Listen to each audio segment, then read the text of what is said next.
다시 만나 반갑습니다. 예, 감사합니다. 또 오늘은 새로운 식구들 늘어나고 기쁜 날입니다. 오늘 본 말씀을 통해서 교회와 성도의 표지라는 제목으로 하나님의 말씀 증거하겠습니다. 표지라고 하는 말의 사전적 의미는 다른 것과 구별해서 알게 해준다. 그러한 표시나 특징을 우리가 표지라고 말합니다. 그 영국 올림픽 때부터 시작되었다고는 하는데 이게 일반적으로 사용된 것이 1964년 동경 올림픽 때부터라고 하는데 그 외국인들이 그 경기장을 찾아가야 되겠는데 뭐 이제 한자어로 기록되어 있으니까 모르는 겁니다. 뭐 탁구, 뭐 축구, 뭐 이런 거 써놔도 이게 뭔지 모르니까 그래서 이 외국인들을 위해서 그림으로 표시를 한 거죠. 우리 화장실 가면 남자 화장실, 여자 화장실 표시가 되어 있는 것처럼 뭐 축구면 축구, 역도면 역도 그런 그림으로써 표시를 해냈는데 그런 걸 이제 픽토그램이라고 하는 픽토그램. 픽처라고 하는 말과 텔레그램이라고 하는 말을 합친 말인데요. 바꿔 말하면 그림 언어입니다. 즉 그림으로써 보여주기 때문에 뭐 영어를 쓰건 뭐 스페인어를 쓰건 어떤 언어를 쓰건 눈으로 보고 확실하고 분명하게 인지한다는 겁니다. 그것이 표지의 의미가 되는 겁니다. 하나님의 나라의 일에 대해서 세상이 알지 못하기 때문에 세상 사람들이 하나님 나라를 알지도 못하고 그 말씀에 대해서 깨닫지도 못하기 때문에 하나님께서 우리에게 마치 표시를 주었다는 겁니다. 이 양면인데 우리를 개인적으로 부르셔서 성도로서의 표지를 주셨고 또 우리를 공동체로 부르셔서 교회로서의 표지를 주셨다는 겁니다. 그럼 우리는 어떻게 되는가? 성도로서의 모습이 확실해야 되고 또 교회로서의 모습이 분명해야 하다는 겁니다. 화장실 표시가 되어 있는데 이게 남자 화장실인지 여자 화장실인지 애매하면 차라리 없는 이만 못한 겁니다. 하나님께서 우리를 하나님의 거룩한 백성으로 부르셨을 때는 하나님 목적이 있는 겁니다. 또 우리를 교회로 부르셨을 때에도 하나님의 목적이 있는 겁니다. 그런 하나님의 기대치를 부응해가는 개인과 또 교회가 되어야 마땅할 것입니다. 그렇다면 이 개인과 공동체로서 우리 성도와 교회가 갖추어야 될 표지 무엇인가? 무엇을 우리가 유지하고 있을 때 성도라 혹은 교회라라고 말할 수 있을 것인가? 본 말씀을 통해서 살펴보도록 하겠습니다. 먼저는 이 성도와 교회가 갖추어야 할 표지는 풍성한 사랑입니다. 한번 같이 따라 하시죠. 풍성한 사랑. 자, 오늘 본문은 바울의 기도 내용을 담고 있습니다. 우리 9절 말씀을 보니까 내가 기도하노라. 어떤 그 문구에서건 이게 어떤 것을 강조하려고 하면 강조하고 싶은 말을 먼저 하게 되어 있습니다. 특히 헬라어 문법은 우리나라 말로 하면 나는 오늘 예배 드리러 교회 갑니다. 이게 이제 정상적인 그런 어순인데 만일 내가 교회 가는 것을 강조하고 싶으면 교회에 내가 오늘 간다. 이것도 정당한 문법이 되고 또 오늘 가는 걸 강조하려면 오늘 내가 교회 간다.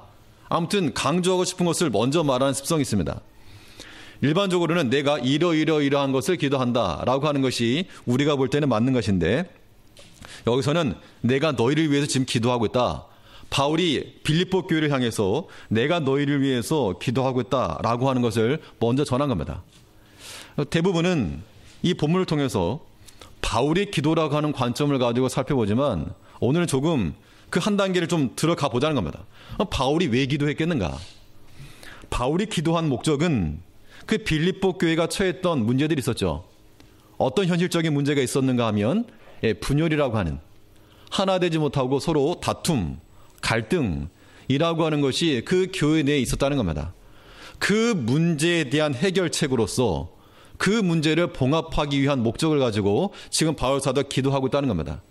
그러면 내가 이러이러한 것을 가지고 너희를 위해서 기도하고 있다. 그 말은 바꿔 말하면 내가 기도하고 있는 그 기도 내용을 너희가 듣고 너희도 동일한 기도 제목으로 삼고 그러한 모습이 되기 위해서 노력하라 그 이야기죠. 그렇기 때문에 바울 사도가 내가 너희를 위해서 기도한다라고 했는데 그 첫 번째 목적이 무엇이었는가 하면 바로 사랑의 풍성함을 위해서 기도하고 있다라고 말하고 있습니다. 우리 9절 말씀 보니까 내가 기도하노라 너희 사랑을 지식과 모든 총명으로 점점 더 풍성하게 하사. 기도한다라고 하는 이 말에 대해서 세 가지가 걸리고 있는 건데 나는 이 지식과 총명으로 풍성하게 하시고 또 그 10절까지 가면 너희로 지극히 선한 것에 분별하며 여기까지입니다. 즉 바울의 기도는 너희의 사랑의 풍성함을 위해서 내가 기도하고 있다. 그래서 모든 선한 것을 분별하길 바란다. 라고 하는 것이 기도의 요점이었습니다. 그러면 바울이 이걸 놓고 기도했다는 것은 그 교회가 또 그 빌립보 교회를 구성하고 있던 성도들이 무엇을 나타내야 되는가? 풍성한 사랑을 나타내라 그 이야기입니다. 직접적 대구로는 너희가 지금 그렇게 싸워서 안 된다.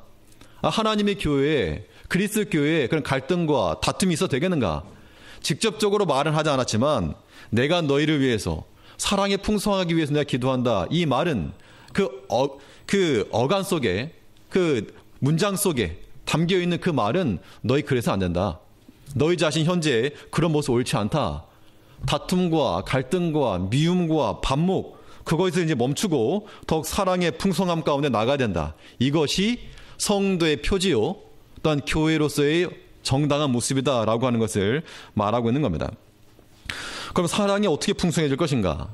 사랑이 풍성해지는 것이야 말은 참 좋은데 뭐 저희도 마찬가지죠. 제일교회 사랑이 풍성해야 됩니다. 뭐 어떻게 풍성해질 것인가라고 하는 그 방법적인 문제입니다. 뭐 사랑을 하지도 않는데 어떻게 풍성해지겠는가? 방법이 하나 있긴 있습니다. 없던 사랑도 만들어내서 풍성하게 만들 수 있는 방법이 하나 있는데 그 방법을 한번 들어보시겠습니까? 그 방법에 관심 있으신 분들은 귀를 한번 여시고 관심 없으신 분들은 귀를 막으시고 사랑이 없던 사랑도 생겨나서 풍성해질 수 있는 방법이 하나 있는데 그 방법은 바로 십자가로 인한 사랑입니다. 예수 십자가를 앞세워 놓고 가는 사랑은 내가 그동안 사랑하지 못했던 사람에게도 사랑이 생겨날 수가 있고 또 사랑의 관계가 적었던 사람에게 풍성하게 다가갈 수 있는 그러한 유일무이한 방법이 되는 겁니다. 하나님께서 우리를 사랑하실 때 사랑하신 방법이 무엇이었는가 하면 예수 십자가였습니다. 예수 십자가를 우리에게 내미시고 우리와 화해하신 거죠. 이 십자가를 가지고 사랑하지 못할 사람이 없고 이 십자가의 사랑을 가지고 우리가 용납하지 못할 일이 없는 겁니다. 십자가의 사랑은 누구에게나 베풀 수 있는 것이고 그때 바꿔 말해서 내가 만일 누구 미워하는 사람이 있다 혹은 미워하는 것까지는 아니라도 서운해하는 마음을 가지고 있다. 그 말을 바꿔 말하면 우리 안에 무엇이 부족하다는 것인가? 십자가의 사랑이 부족하다는 겁니다. 예수님께서 자신의 피를 흘려 우리 안에 그 예수의 십자가를 세워놓고 하나님의 사랑을 증거해 주셨는데 그런데 우리가 사랑하지 못하고 하나님 사랑 고사하고 형제 사랑 혹은 부모 사랑 자녀까지라도 사랑하지 못하고 미워하거나 혹은 서운한 마음을 가지고 있거나 혹은 마음속에 불편한 마음을 가지고 있다면 우리 안에 심겨놓은 그 예수의 십자가가 무너져 있는 겁니다. 무너져 있는 상태로 두지 말고 우리는 다시금 일으켜 세워야 한다는 겁니다. 하나님의 사랑을 다시금 기억하고 예수님께서 나를 위해서 어떻게 행하셨는가? 내 죄악을 생각하면 우리 겉으로는 다 이렇게 점잖해 보이시지만 우리 한 사람 한 사람 우리 개개인을 생각해 보면 우리 자신이 얼마나 그 추악한 죄가 우리 마음 가운데 있고 행실이 있는가? 그런 것들을 하나님께서 예수 십자가로 다 용서하시고 인내해 주시고 다 참아주셨다는 겁니다. 그 십자가를 사랑하는 사람이 우리가 다른 형제의 그런 티끌, 눈에 보이는 티, 그 용납하지 못할 리가 없는 겁니다. 하나님께서 우리의 의로운 행위를 보고 사랑하신 것이 아니라 우리를 그냥 사랑해 주신 겁니다. 예수님의 십자가를 가지고 대신 사랑해 주신 거죠. 그러므로 우리 안에 사랑이 더 풍성해지려면 어떤 감정과 의지만으로는 부족합니다. 내가 저 사람 사랑해야 되겠다. 내가 이제부터 미워했는데 사랑해야 되겠다. 그 의지만으로는 상당히 제한적인 겁니다. 그러므로 우리가 해야 될 그 본질은 우리 안에 십자가를 회복하는 길입니다. 그래서 내가 예수의 십자가 사랑을 내가 먼저 알고 그 깊이를 알 때 흘러 넘치는 것이지 억지로 쥐어짜는 것이 절대 아닙니다. 그러므로 절대로 우리 안에 교회에서도 마찬가지요, 가정에서도 마찬가지요, 또 직장에서도 마찬가지요, 미워하는 사람이나 서운해하는 사람이나 그런 게 있다면 회개해야 됩니다. 내 안에 예수 십자가가 바로 서 있는가? 아니 원수까지도 사랑하라 하셨는데 내 믿음의 형제를 사랑하지 못한다면 말이 안 되고 원수까지 사랑하라 하셨는데 내 피부치를 사랑하지 못한다는 게 말이 안 되고, 원수까지 사랑하라 하셨는데 나와 함께하는, 내 삶을 함께 공유하는 그런 동료들을 사랑하지 못한다는 거, 이거 말이 안 된다는 겁니다. 이제 우리 안에 무엇을 회복해야 되는가? 십자가 사랑 회복해야 됩니다. 그 십자가의 사랑이 있는 사람은 성도로서의 표지가 분명한 겁니다. 누가 보더라도 하나님 믿는 백성이구나, 누가 보더라도 하나님 사람이구나, 명확히 이해할 수 있다는 겁니다. 믿지 아니하는 세상 사람이 보더라도 여기 화장실, 여기는 축구장 보고 이해하는 것처럼 우리를 보고 구원의 길을 찾을 수 있고, 우리를 보고 예수를 닮아가길 원하고, 우리를 보고 교회를 찾아 나아가길 원하는 그러한 통로와 같은 역할을 감당할 수 있는 우리가 되어야 한다는 겁니다. 현실적으로는 교회 내에서, 빌립보 교회 내에서 성도들 간에 그런 갈등과 그런 분열이 있을 때, 그때 내가 기도하노라. 참, 저는 이제 목회자로서 바울 사도가 이렇게 말했을 때 어떤 걸 또 하나 느끼는가 하면, 그 목회자적 심정을 조금 더 느낍니다. 이 당사자들은 잘 모를 겁니다. 이게 분열의 원인이었던 당사자들은 서로 내가 옳다라고 서로 싸웠겠죠. 내가 더 옳다. 교회적인 거 문제 놓고 아마 다퉜을 겁니다. 내 생각이 더 맞다, 이렇게 해야지 더 유익하다, 이거 놓고 싸웠을 텐데, 그 일단 목회자적 입장에서 보면 굉장히 그거 마음이 아픈 겁니다. 차라리 그냥 이것도 말고 저것도 말고 그냥 싸우지 말고 살자. 이게 더 편육을 고기를 먹으면 다투는 것보다 그냥 풀 먹고 살자. 그게 이제 그의 목회자적 심정입니다. 바울도 아마 그런 마음이 있었을 겁니다. 기도하면서 얼마나 마음을 쓰고, 얼마나 애가 타고, 또 얼마나 하나가 되기를 바라고, 그 심정으로 내가 기도하노라. 너희 사랑을 더욱 풍성하게 하사, 사랑이 더욱 풍성하게 넘쳐나기 위해서 예수의 십자가를 다시 기억하고, 그 십자가가 사랑이 풍성해질 수 있는 이유는, 십자가는 마치 용광로와도 같기 때문에 그렇습니다. 십자가 뭐와 같다고요? 냉장고가 아니라 용광로입니다. 그 예수 십자가 안에서 다 녹아지고 풀어지고 다시금 예수의 형상으로 만들어가야 되는데, 이게 냉장고. 그러니까 뜨끈뜨끈한 것도 그냥 다 굳어져 버리고 냉랭해지고 차가워지고, 이 얼어붙게 만드는 관계를 만들어 나가는 거, 이건 십자가의 대적입니다. 우리가 예수의 그 보혈의 피, 끓는 피 안에 들어가서 모든 것을 다 녹여놔야 됩니다.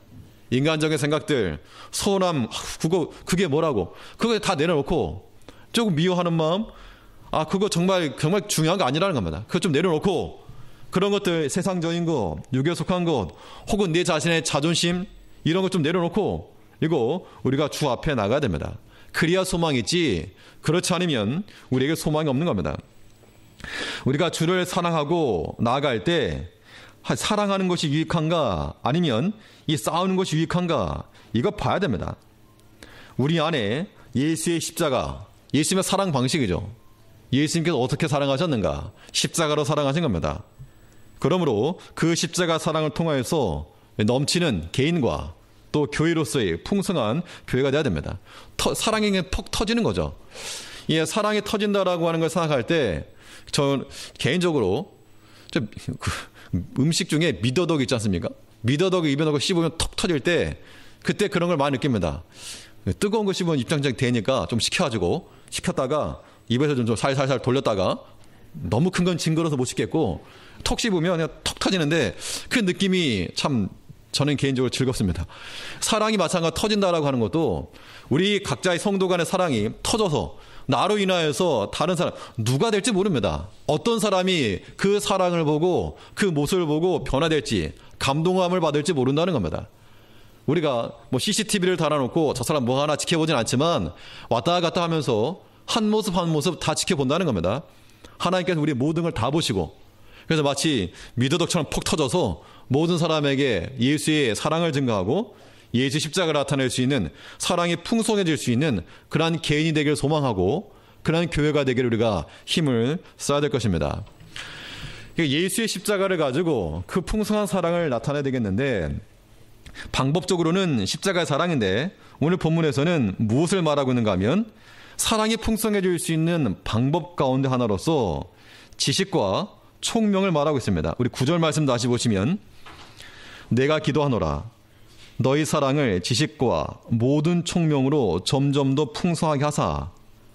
사랑이 풍성해지기를 기도하고 있는데, 사랑이 풍성하게 될 수 있는 방편 가운데 하나로 이 지식과 총명이 더 많아지길 바란다, 그 이야기입니다. 즉 지식과 총명으로서 사랑의 증거에 갈 수 있다, 그 이야기죠. 이때 우리 좀 더 생각을 해보면 지식과 총명? 지식이라고 하는 것이 사랑과 무슨 연관이 있겠는가? 이 지식이라고 했을 때 헬라어로는 그노시스라고 말하는데 여기서 사용되는 단어는 그냥 그노시스가 아니라 에피그노시스입니다. 이 바꿔만 이런 겁니다. 우리가 뭐 예를 들어서 뭐 우리가 대출을 받을 때 뭐 풀로 땡긴다 이런 말 쓰죠. 풀로 땡긴다, 최대한으로 받는다, 그런 의미인데 여기서 지금 에피그노시스라고 하는 말이 지식을 풀로 땡긴다, 그 이야기입니다. 최대한으로 땡겼다. 즉 우리가 지식을 최대한으로 끌어내고 또 총명도 그냥 총명이 아니라 파사아니 모든 총명입니다. 즉 우리의 모든 지식과 모든 총명을 쓰면 사랑을 선택하는 것이 지극히 합당하다, 그 이야기를 하고 있는 겁니다.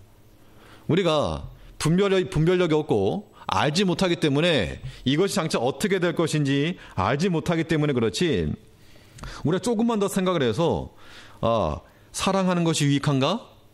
아니면 갈등과 분열이 유익한가? 한번 생각해 보면 분명 지금 조금만 냉정하게 생각해 보면 사랑이 유익합니다.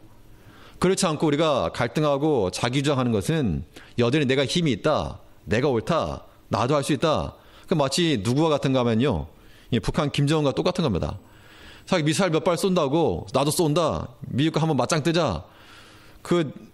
미국에서 아마 코스를 줄 겁니다. 너네 15분이면 끝난다. 그 전에 인터뷰 들어보니까 전에 그 연합사령부 했던 사람이 나와서 하는 말이, 내가 진지하게 얘기하는데 15분이면 끝난다.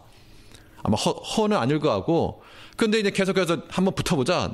이게 그렇게 나가는 게 그냥 그런 자기를 좀 굽히고, 물론 본인은 그렇게 안 하겠지만 정말 결과적으로만 놓고 보면 그들이 핵을 포기하고 또 세계의 손을 잡고 그 공존을 택한다 그러면 그들이 미워할 사람이 어디 있고 그들을 싫어할 나라가 어디 있고 다 그럴 텐데 자기들에게 유익이 될 텐데 그거 안 하는 겁니다. 자존심이죠. 쓸데없는 자존심이죠. 그거 세워서 결국에 자기들이 파멸하는 겁니다. 나라를 위해서 좀 기도를 해야 될 것 같은데 물론 우리가 뭐 두려워할 건 없습니다. 외국에서 많이 두려워하지만 한국 사람은 안 두려워하죠. 왜냐하면 하나님 지켜줄 걸 믿기 때문에. 믿음들이 워낙 강해가지고 전쟁은 하면 어떡하냐 그러는데 우리는 전혀 근심도 안 하고 그렇죠. 좋은 건지 안 좋은 건지 모르겠지만 아무튼 하나님 믿는 믿음. 또 전쟁 나면 어떡하면 뭐 도망갈 데도 없고 어떡할 겁니까? 그냥 교회 와야지. 교회 와가지고 저희 식당에 들어가면 콘크리트 못 뚫는답니다. 장난이고 돈이 없어가지고. 아무튼 전쟁 나면 교회로 모이시기 바랍니다. 예. 그리고 아무튼 갈등과 사랑 중에서 우리가 조금만 더 생각해 보면 사랑이 유익한 겁니다. 지난 추석 때 가정들마다 이렇게 사실 이제 추석이 지나고 나면 명절 지나고 나면 그러면 부부간에 다투는 경우가 많이 있다 그럽니다.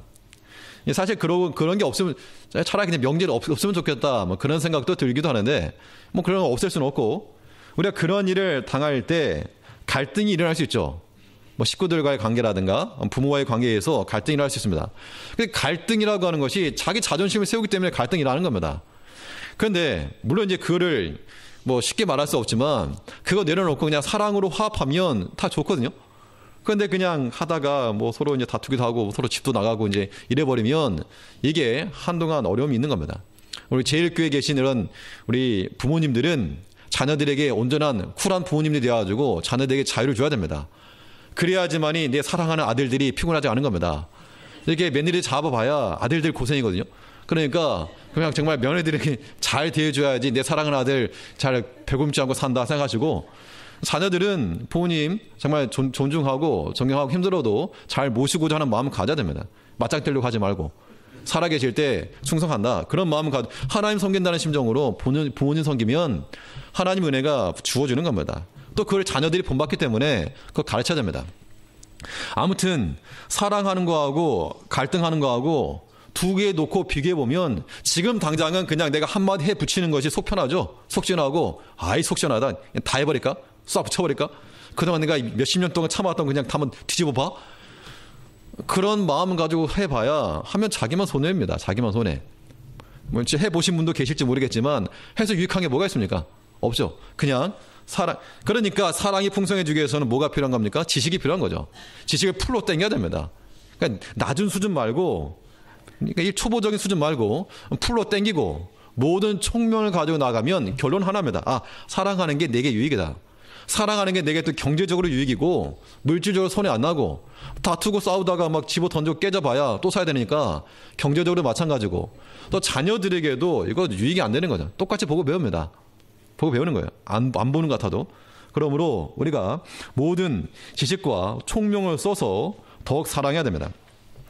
지식과 총명을 사용해서 사랑한다는 것은 그만큼 더 깊은 이해가 필요하다는 것이죠. 그러니까 배우지 못해서가 아니라 이해 깊이가 얕기 때문에 사랑하지 못하는 겁니다. 많은 지식을 가지고 있고 뭐 고학력이고 뭐 유학을 갔다 오고 뭐 석박사고 그래도 이해하지 못 자기만 알고 뭐 그런 사람들 많습니다. 자기 잘나서 잘된 줄 알고 부모의 그런 수고 헌신 모르고 자기 잘나서 잘된 줄 알고 자기 똑똑한 줄 알고 다른 사람 무시하고 이해를 못하면 사랑이 안 나옵니다. 그러나 비록 내가 배움은 짧을지라도 다른 사람 이해하고 형편을 좀 돌아보고 그런 마음을 가진 사람이 더 깊이 있게 이해를 하고 사랑할 수 있다라고 하는 겁니다. 하나님께서 기뻐하시는 것이 무엇인가?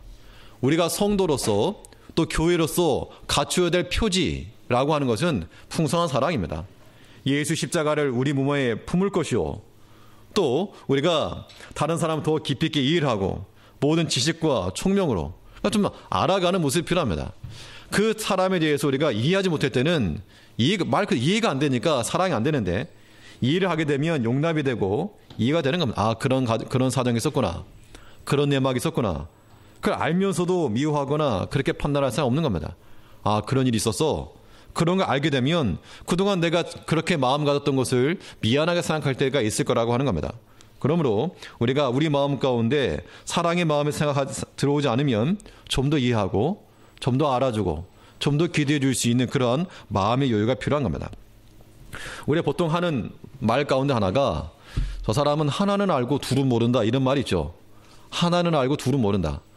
하나를 아는 것이 그러니까 틀린 게 아니라 맞는 건데 그것만 있는 게 아니라 또 하나가 있는데 그걸 모르기 때문에 거기서 갈등과 다툼이 생긴다는 겁니다. 모든 싸움은 거기서 일어납니다.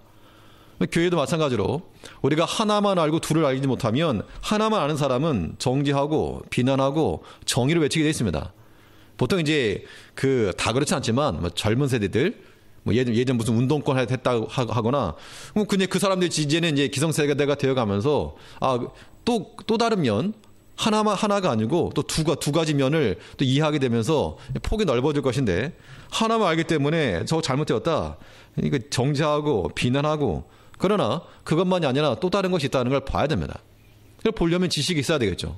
총명이 있어야 되고 그런 마음을 가지고 알아야 됩니다. 예전에 일본 처음 가서 일본어를 좀 배우려고 하는데 단어 하나를 배웠습니다. 그 단어를 배웠는데 이제 교회 내에서 이제 통역하시는 분이 통역을 좀 다르게 하더라고요. 그래서 이거 그 뜻 아니야 그랬더니 이거 그 뜻 말고 딴 뜻도 있다고. 지금 생각해보면 얼마나 창피한지 내가 그냥 아는 예를 들면 영어 벗이라고는 단어를 그냥 그러나라고 말고 이거 그러나라고 해석해야지 왜 다르게 해석하냐고. 나중에 얼마나 참 몸둘 바를 모를 정도로 부끄러웠는데 우리가 하나만 알면 그렇다는 겁니다. 그러므로 우리가 우리 마음 가운데 사랑에 하는 마음이 나오지 않는 것은 우리의 영적 무지를 드러내는 겁니다. 그 사람을 더 형편을 살피고 그 상황을 살피고 더욱 위하여서 기도의 줌을 인하여서 우리 개인이 또 우리 교회가 하나님 안에서 사랑이 더 풍성해짐으로 인해서 누가 보더라도 예수의 십자가를 바라볼 수 있고 누가 보더라도 저 사람은 인격이 다르구나. 저 사람은 뭔가 다르구나 라고 하는 것을 알아갈 때 하나님께서 우리에게 두신 그 신앙인으로서 성도로서 교회로서의 표지가 사라지지 않고 온전하게 이루어질 거라고 하는 겁니다. 그래서 우리가 모든 우리 안에 풍성한 사랑을 넘치도록 하는 것이 이렇게 필요하고 또 둘째로 개인과 성도로서 갖춰야 될 표지 무엇이겠는가? 주의 날에 대한 소망입니다. 예수의 날에 대한 것을 소망으로 품는 자들은 누가 보더라도 성도구나. 누가 보더라도 교회구나 라고 하는 것을 알 수 있다는 겁니다. 우리 10절 말씀을 보시면 10절에서 너희로 지극히 선한 것을 분별하며 또 진실하여 허물 없이 그리스도의 날까지 이루고 요약하면 이겁니다. 바울 사도가 말하기를 내가 너희를 위해서 기도하노라. 사랑이 풍성해지기를 내가 기도하고 있고 또 하나 너희가 그리스도의 날에 온전히 서기를 기도한다. 그 이야기입니다. 서로 갈등과 반목으로 점철하지 말고 허물 없이 진실하게 서서 그리스도의 날까지 이르길 바란다. 즉 주님 다시 오실 그날을 기억하면서 살아가면 지금 너희가 그럴 때 아니다. 그것을 지금 지도하고 있는 겁니다. 예수의 날이 이를 것을 염두에 살아가는 것이 필요한데 세상 사람들은 육에 속한 것을 인생의 목적으로 삼고 살아갑니다. 그러나 주를 섬기고 주를 믿는 성도와 공동체는 주님 다시 오시는 날이 우리의 궁극적인 디데이가 되어야 됩니다. 우리 여기 계신 모든 성도님들 무엇을 목적으로 사십니까? 주님 다시 오시는 것을 염두에 두시고 사시겠죠. 또 그 날을 우리 인생의 디데이로 삼아야 됩니다. 당사자와 제3자는 전혀 다릅니다. 주님 다시 오시는 그 날을 당사자로 알고 사는 사람과 제3자로 여기는 사람, 이 느낌이 다르다는 겁니다. 우리 어제 결혼식이 3팀이나 있었는데 이 결혼식에 우리 당사자들은 그 날을 디데이로 삼고 그 전부터 그날의 좋은 모습 보이려고 신경을 쓰고 이것저것 많이 염려를 했을 겁니다. 그러나 우리 제3자들은 뭐 신부 신랑이 어떻든 그거는 관심 없고 어디 가야 더 맛있을까? 어느 식당이 더 맛있을까? 뭐 꼭 그것만 아니더라도 그게 더 관심이 될 수 있지. 뭐 결혼식이야 자기들이 하는 거지 내가 하나? 그렇기 때문에 당사자가 아니면 그 날 뭐 결혼식 그 비가 오든 눈이 오고 어차피 할 거고 우리는 맛있게 먹으면 되고 우리가 주님 다시 오시는 날을 기다릴 때도 그 주의 날을 우리가 당사자로 아는 사람은 마음에 소망 두고 사는 겁니다. 예전 믿음의 선진들은 그 노래를 부르면서도 주님 다시 오실까? 저 하늘의 구름을 보면서 저 구름 타고 주님 오실까? 그런 마음 가지고 신앙생활 했다는 겁니다. 그런데 우리가 삼자로 살아가면 자기 할 거 다 하고 볼장 다 보고 자기 놀 거 다 놀고 하고 싶은 거 다 하고 주님의 일은 뒷전이 되고 뭐 그날이 오건 말건 그렇게 살아간다는 겁니다. 그러나 그것이 어리석은 것인 것만큼 이 바울사도의 말은 내가 너희를 위해서 기도하노라. 교회와 성도는 이것을 기억해야 된다 그 이야기입니다. 주님 오시는 그날에 너희가 어디 딴 데 가서 발견되지 않고 죄 짓다가 발견되지 않고 남모르게 숨은 죄를 범하다가 발견되지 않고 진실하여 허물 없이 온전히 서기를 바란다 그 이야기를 하고 있는 겁니다. 우리 주님 지금 당장 오실지라도 우리가 주 안에서 기쁜 마음으로 주님 앞에 달려나갈 수 있는 그런 모습이 될 수 있도록 우리가 언제나 주님 다시 오시는 그날에 대하여 당사자의 심정으로 우리 주님 기다리는 정결한 신부와 같은 모습으로 우리가 기다릴 줄 아는 우리가 되어야 하는 겁니다. 다투고 싸우고 분열하고 그러면 이제 입장 시간 다 됐는데 배고프다고 식당 가서 밥 먹다가 라면 국물 흘린 거 똑같은 겁니다. 그럴 때가 아니란 얘기죠. 주의 날을 기다리고 소망하는 사람들은 우리 마음 가운데 이 마지막이라는 생각을 항상 함께하며 사는 겁니다. 우리 인생에 대단한 계획을 세워도 하나님께 부르시면 끝이라고 하는 건 다 아시죠? 내가 아무리 내가 부유함을 위해서 쌓아놓고 쌓아놔도 하나님 부르시면 아무것도 못 가져갑니다. 믿음으로 행한 것만 가져가지 뭐 육신에 있는 거야 뭐 남아있는 사람이 쓰든지 뭐 아니면 감춰놔서 100년 뒤에 발견되든지 그런 것이지 절대 우리가 못 가져갑니다. 그러면 우리가 어떤 일이건 마지막이라는 생각을 가지고 살되 하나님을 두려워하는 마음으로 주의 일에서 내가 떨어지지 않겠다. 주의 일에서 내가 열애되지 않겠다. 그런 마음을 가지고 사는 것 이것이 중요하다는 겁니다. 매일같이 자신의 자리를 지키는 거죠.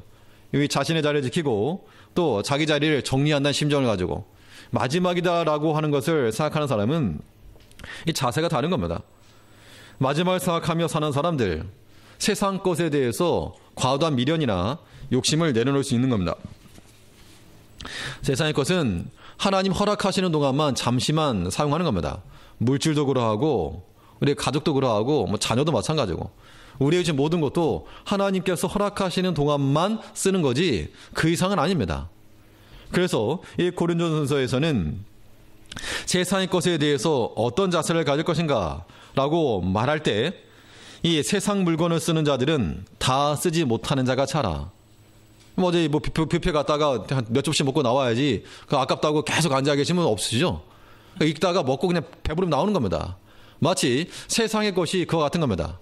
우리가 그거 짊어지고 하는 게 아니라 세상의 것은 어떻게 다 쓰지 못하는 것처럼 다 쓰지 못할 자처럼 알고 하나님께 주신 거 그냥 쓰다가 주를 위해 쓰다가 하는 것이지 이거 내 것이라고 생각할 게 절대 아닙니다.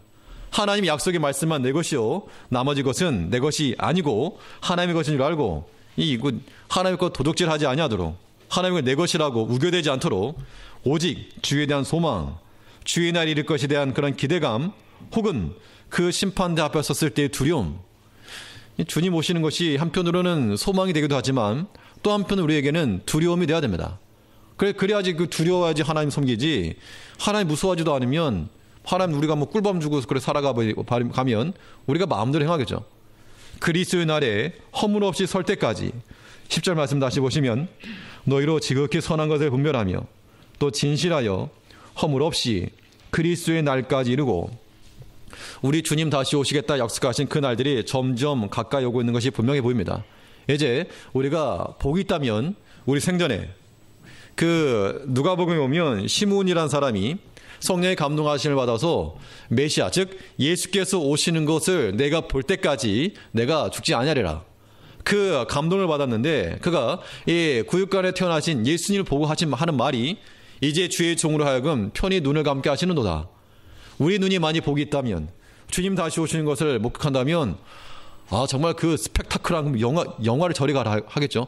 우리 주님 다시 오시는 것을 내가 만일 목격한다면 그 천사장의 소리를 우리가 듣는다면 그 마음이 우리 마음 한켠에 남아있어야 한다는 겁니다. 우리가 비록 내일 또 직장 일을 하고 또 내일 또 무슨 일을 하고 살아갈지라도 우리 마음 한켠에 주님 다시 오신다라고 하는 그 마음이 사라지지 않고 꺼지지 않고 붙어 있어야 됩니다. 그 믿음에 대한 소망이 우리 안에 있을 때 우리가 성도로서의 그 표지를 잘 지킬 수가 있고 교회로서의 표지를 지켜나가는 겁니다.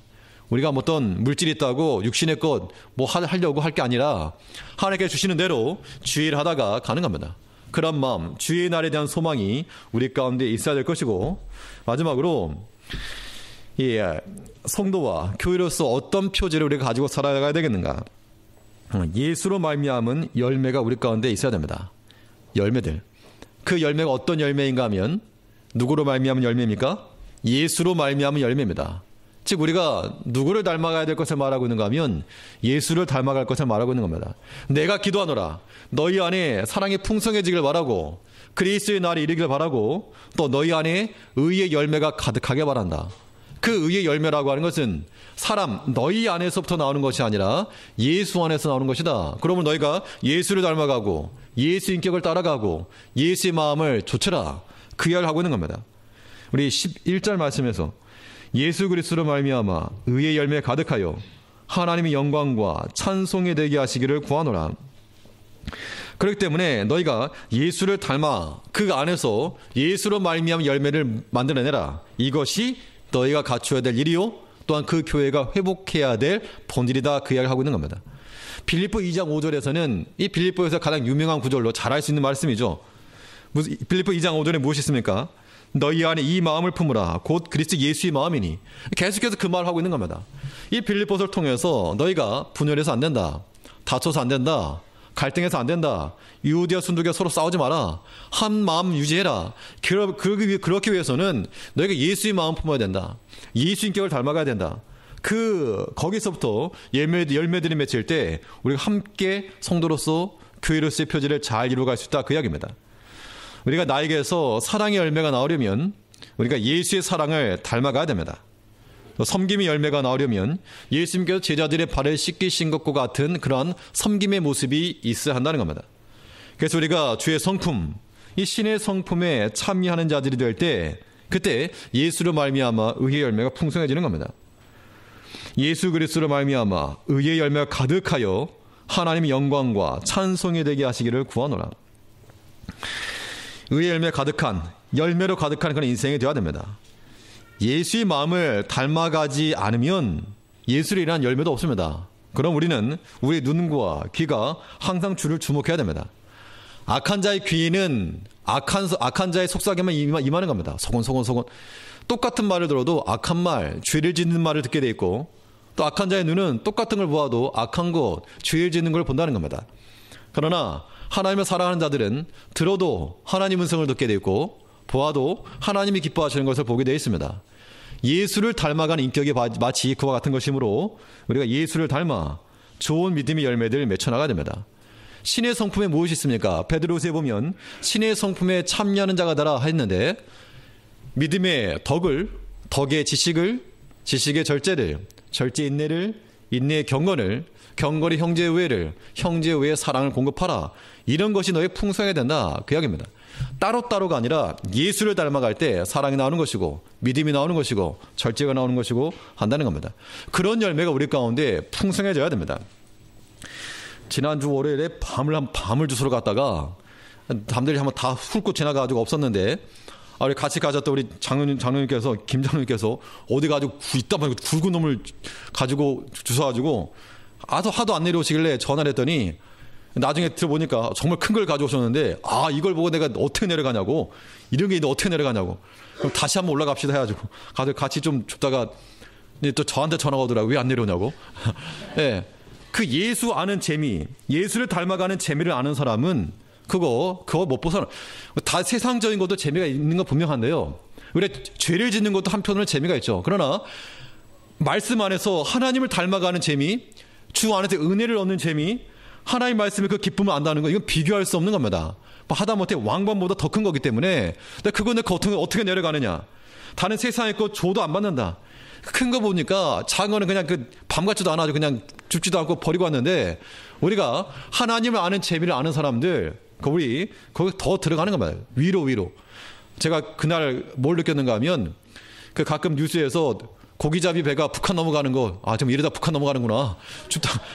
걔도 올라가다 북한 가는구나. 그때 그걸 느꼈는데 우리가 주 안에서 열매를 낳는다는 거, 그리스도의 좋은 의의 열매를 한가득하여서 하나님도 기뻐하시고 나도 기쁘고 또 주위에 사람 나눠주고 또 장로님께 굵은 거 나눠주셨습니다. 그래가지고 즐겁게 먹기도 하고 또 나눠주기도 했는데 우리가 아무튼 이 열매가 가득하여서 우리 자신만이 풍성할 게 아니라 우리 함께한 모든 사람들에게 그리스도의 풍성함을 증거할 수 있는 그런 복된 참된 주의 성도와 교회가 되기를 간절히 소망하는 바입니다. 같이 기도하시겠습니다. 우리를 사랑하시는 아버지, 하나님께서 우리에게